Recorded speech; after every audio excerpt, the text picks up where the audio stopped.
All right, good to see you. Just here wanting to flesh out some thoughts that I've had recently and sort of how these new frames are being added on to some of the old frameworks and things. And it just got me thinking, we all have various different paradigms and frames that we're seeing the world through. And the way that we choose to, or the way that our world paradigm gets built, through our culture, through our society, through our family, and all these things as we're growing up.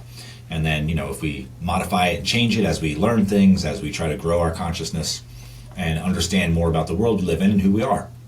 And so we build these frameworks, what the world means, how we see others, how we see ourselves, and what our purpose is, or what our goal is, or what our goals are, and what they're based around. And so I've just been reflecting on how having frameworks are so useful to me to help me navigate this life. And some of the frameworks that we think of are like our core wants and needs, and how to not just be driven by those inner compulsions and things. Or let's say I wanted to evolve my mind, become more meditative, become more spiritual perhaps, or be a better person, or be more successful, or acquire X, Y, or Z, And so this is like the goal or the purpose that we set up for ourselves. But then depending on what our highest goals and purposes are that we define for ourselves, will determine like how we show up in the world, the actions that we take, the quality behind those actions, and the intention behind those actions as well. And all these factor into the life that we live, the results that we get, how much enjoyment and how much we give back, and the legacy that we leave, and all these kinds of things. So one of the things that's sort of been becoming clearer to me in the recent is that we can have a goal of external acquisition. Let's say I want to create this business, I want to have this house, whatever. The common things that people want and look for and try to create in their lives. And so nothing wrong with that, right? But those are all external goals. And we need external goals, of course, but is that the overarching thing? Is that the whole purpose driving our actions, is just to become successful, or to create these things, or to build this lifestyle, or what have you? And for a while now I've been on this more internal path, where the internal has become more primary to me, like growing my consciousness, transforming my being, things like this.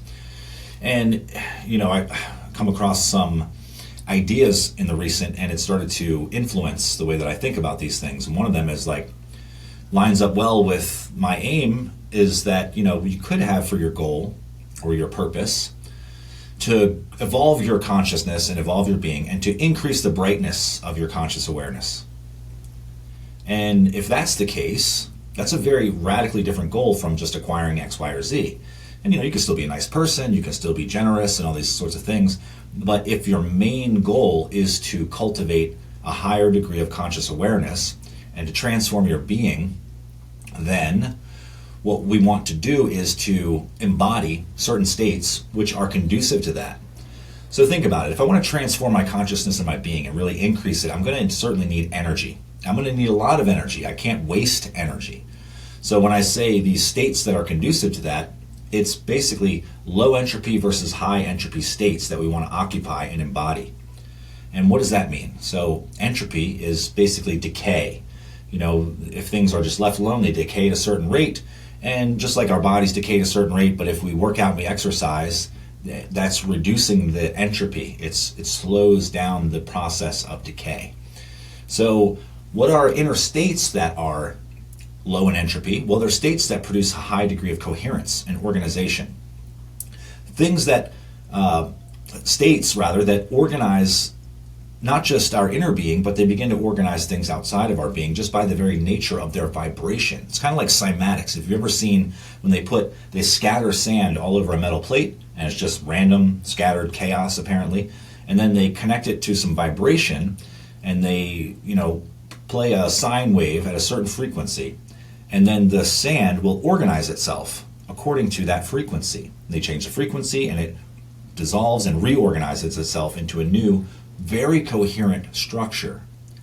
So it's the nature of the vibrations which are bringing about those coherence. So when we think about that, if we apply it to our inner state, which is a vibration, right? If I'm in a state of generosity and thankfulness and appreciation, I'm radiating a certain vibe. You can feel it. People can feel it if they're in your presence. Versus if I'm anxious and worried, stressed out, people feel that as well, right? They pick up on it. Why do they feel that? They don't even need to see you necessarily. A lot of times someone can just walk into the room and you can feel the energy in the room change. Because their inner frequency, their inner state is having an effect on the field around them. The field that you're sharing and occupying together.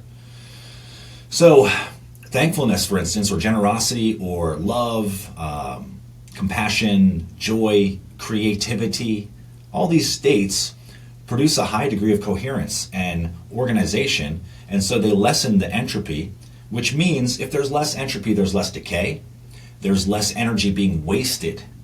Okay, so a high entropy state like anger, resistance, this creates friction, it creates conflict, and conflict creates destruction, decay, entropy. So those states are higher entropy, and they will have an effect on the energy fields around us, as well as our inner state, or it affects our inner bodies as well. Our bodies get affected by it, our minds get affected by it. And so if we're in the business of increasing our consciousness and expanding our awareness and transforming our being, then it's perfectly logical, it makes absolute sense that we want to occupy low entropy states that bring about a high degree of coherence. This allows us to reclaim and cultivate energy that would have just been wasted in chaos and distortions and resistance and friction and things like that. Just waste that energy, but now we have that energy available to us, and it can begin to transform our being and begins to lighten up our consciousness, increase its brightness. So it increases our sense of presence and our capacity to be here now, and just by the nature of our being, which isn't, being lost in thought or in, worry or anxiety or anger or, just seeking, trying to get, and all these things. It's sort of like the pot, the water is already boiling, it's chaotic, and we're stirring the pot, stirring it up more and more, when we should be lowering the heat so that we can conserve some of that energy. So as we're conserving that energy, it will begin to transform our being by its very nature. And at the same time, that's energy that we reclaim to imbue with more of the qualities that we're cultivating: more thankfulness, more calm presence, more generosity, more freedom, more liberation, more authenticity, more able to just be with another person. And so we get all these benefits from this reclaimed energy, and then also we're not involving ourselves in thought patterns and activities and behaviors which generate high entropy, which waste our energy, which create more chaos and conflict in our lives, and bring about more and more resistance, creating friction. And so, again, just looking at what our goal is, right? And I'm not saying that you have to choose that goal or you have to choose any particular goal, but just know that we all have goals. Even if we say we don't have a goal, we have some kind of goal. The goal might just be to, avoid trouble, to avoid judgment, to fit in, or to just get by, or to get a little bit more money, or a little bit more of this or that. All right, so we have goals. Everyone's got goals. The more we evolve our consciousness, the more those goals become very clear, and we begin to organize our whole lives underneath the framework, the overarching framework of those goals, and we begin to operate on principles. And this is very alleviating of worry and anxiety and stress, not knowing what to do, not worried if we make the wrong choice what will happen, rather than when our attention is focused on activities and states and thought patterns that generate low entropy and high coherence. It becomes more and more obvious on how to respond to life's challenges and difficulties, and what we want to do with our energy, with our attention, with our intention. So again, just some thoughts I wanted to share. I haven't been on here in a couple weeks, so I realized I had sort of fallen into the habit of procrastinating just a little bit. I needed a few weeks off for sure to sort of integrate and reconnect a lot of the realizations and openings that have happened in my own life personally, just from some of the training and things that I've been going through. But at a certain point, I realized I've just fallen out of the habit of connecting in this way, and so I just need to like spin the flywheel, keep spinning it a few times, and eventually it starts going on its own again. So, anyways, this is the first video in a couple weeks, so glad to be back at it, glad to connect. I hope I shared something that was thought-provoking and made you contemplate, and maybe even something that you can apply to your own life to just help you organize your own mind. That's really, for me, what's been profound is that the more organized it gets, the more coherent, the more understanding I have about what I want to cultivate, what I want to bring to the world. Then the how I bring into the world becomes secondary. It's the what that becomes more important. And so that way, whenever even challenges come up and they would threaten to knock you off course or make you react and things, you realize that, this is just life being my training partner, giving me a little bit of extra pressure so that I can demonstrate and practice what I've been training and developing within myself in real time. All right, so for me, that's super encouraging and empowering. Hope that helps you in some way. And that's all I got for today. Much love, guys. I will see you on another one real soon.